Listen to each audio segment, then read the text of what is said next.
All right, Daniel, we were talking off camera. We just did an interview like this about 6 months ago, 7 months ago when you were supposed to fight here against Emmanuel Sanchez. Obviously, a lot has happened in between then. Can you talk to me about what the last few months have been like for you when you were waiting, sitting on the shelf, ready to fight again? Yeah, definitely. It's strange times, and of course, preparation is completely different.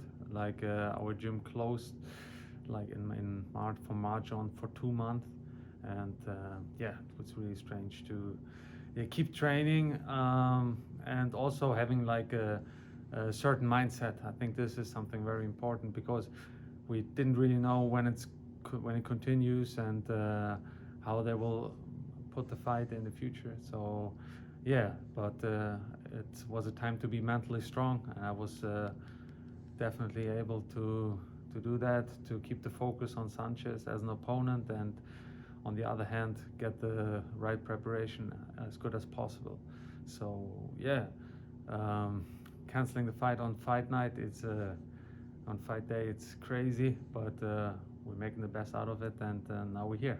And when the pandemic swept over the entire world, what was the situation in Germany like? Were you able to train? Did gyms close? Were you impacted at all by that? Yeah, of course. Like I said, for 2 months, the gyms, everything was locked down. So we were lucky that the weather was quite okay, so we could train outside, but it was also not allowed to train in groups. So I did basically training by myself, the cardio training, stretching, everything that I could do by myself, I basically did. So yeah. Yeah. And what was the travel situation like? Was it difficult? Did you have to go through any hoops to get here? I know, like Patricio, for example, he got stuck in Brazil where he couldn't come here. For you, could you have gotten here earlier than this, or is this like, do you know what I'm saying? Yeah, traveling was okay. It was all done by Bellator, so we had a good travel to here. It was like a little conversation on the airport, but it was no problem at all to get over the border, and yeah, it was easy to travel, and I think it was also good to arrive here on Saturday. I mean, we spent the whole day on the hotel room, so not much to do. Yeah. When you have 8 extra months to prepare for an opponent and you know who it is that beneficial? Can that be hard? Can you overthink things, or kind of assess that for me? Yeah, definitely.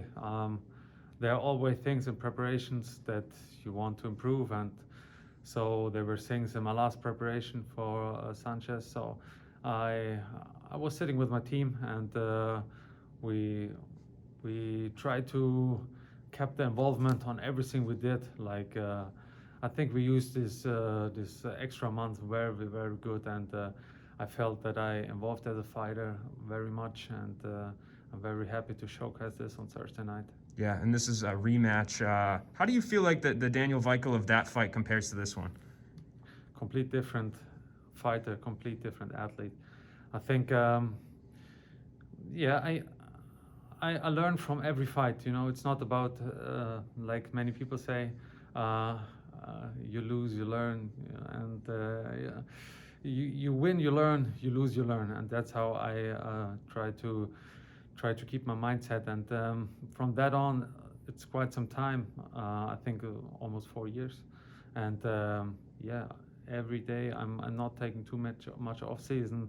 I'm dedicated to the sport, so I'm involving every day that I'm in the gym, every day that I'm having my mind on the sport. So I really can say that today I'm a different mixed martial artist. And would you be able to say the same about your opponent? Do you feel like he's evolved a lot too, or do you think he's kind of the same fighter as he was back then? He has definitely the same movement rhythm, and he also, I know he involved as a fighter as well. You could see this in his last fights, but I see more myself, and what I'm able to do, and is what gives me confidence that I will go home with the victory. And so when you go out there, I mean, what do you have to do to get the job done, do you think? What do you think the keys to victory are for you to get the W? Trust in myself. That's everything. I know that I have all the skill set that I need to beat him, and I trust in myself, and I will go out there and I will showcase that. And the main event is the other half of your side of the bracket. Do you have any thoughts on who might walk away with that win, Patricio Pitbull or Pedro Carvalho? I mean, I fought Pitbull twice, and I know what kind of elite mixed martial artist he is, and yeah, I think I don't like to make too much predictions of the fight, but I see him winning that one. Is there part of you that kind of wants him to win too, so you can fight again? It would be a awesome story, yeah, storyline. But honestly, I don't really care who's winning, both of them. And but it would be a nice story to tell, to beat him in the third fight in this historical tournament. Yeah, and I know usually they usher fighters out right after their fight. Any chance they let you stick around for the main event to watch it? No, they told us that after the fight we have to go straight back. I mean, have to follow the protocol, but I will definitely watch that fight and see who I'm facing next. Well, good luck in your fight, and I appreciate Thank the you. time, Daniel. Appreciate it.